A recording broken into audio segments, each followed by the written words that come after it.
Bir kibirli adam həmişə insanlar arasında gəzib öz üç sualı ilə insanların çaşdırarmış.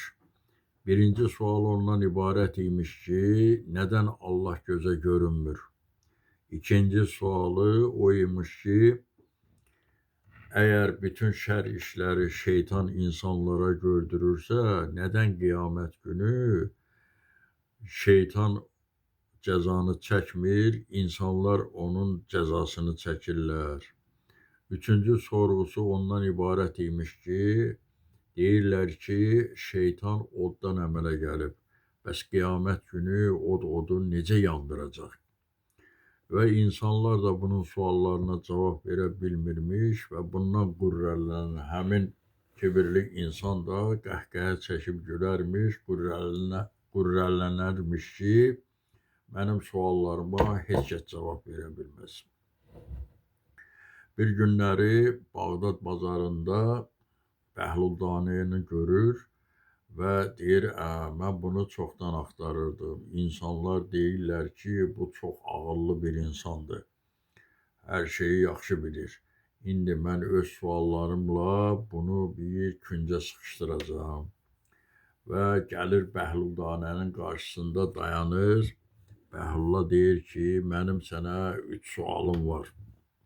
Sən mənim suallarıma cavab verginən. Deyir, birinci sualım ondan ibarətdir ki, nədən Allah gözə görünmür? İkinci sualım ondan ibarətdir ki, əgər bütün şər işləri şeytan insanlara gördürürsə, nədən qiyamət günləri həmin insanlar o şər işlərə cavab verməlidirlər. Üçüncü sualım ondan ibarətdir ki, deyirlər şeytanı oddan əmələ gəlib. Bəs qiyamət günü odu necə yandıracaq? Bəhluldanə buna cavab vermir və durub bunun üzünə baxır.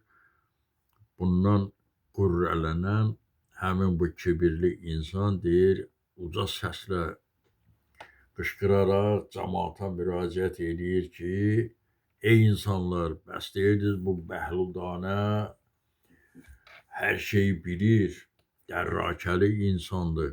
Görürsünüz, mənim suallarıma cavab verməyə aciz qaldı, cavab verə bilmədi.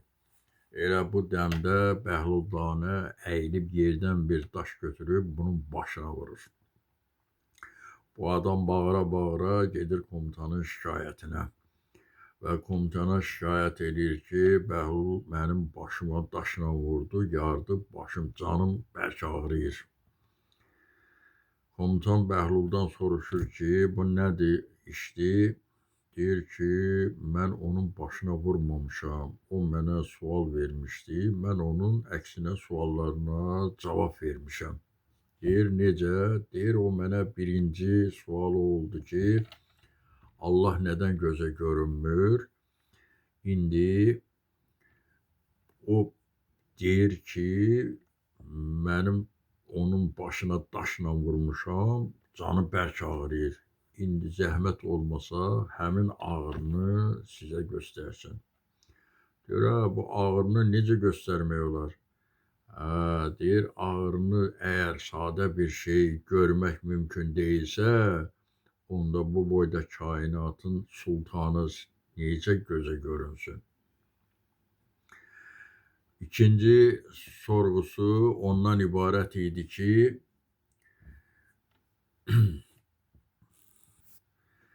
bütün şər işləri insanlara şeytan gördürürsə, nədən insanlar o şər işlərə cavab verməlidir?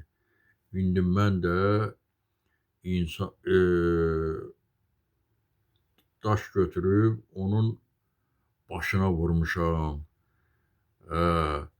Bəs indi o daşı mənə şeytan vadar elədi. Şeytanın sözü ilə yerdən daşı götürdüm, onun başını vurub yardım. Bəs indi onda məni niyə şikayət edir? Getsin şeytanı şikayət eləsin də cəzanı ona verdirsin. Üçüncü sorğusu ondan ibarət idi ki, şeytan oddan əmələ gəlib, odu necə yandıracaq? Mən də ona cavab olaraq bildirirəm ki, o insandır. İnsan torpaqdan əmələ gəlib.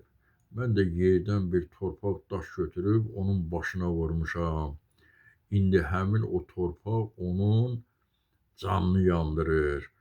Bəs onda o torpaq torpağın necə canını yandırır? İndi cəhənnəm odu da atəş olmasına baxmayaraq odun da canını o cür yandıracaq.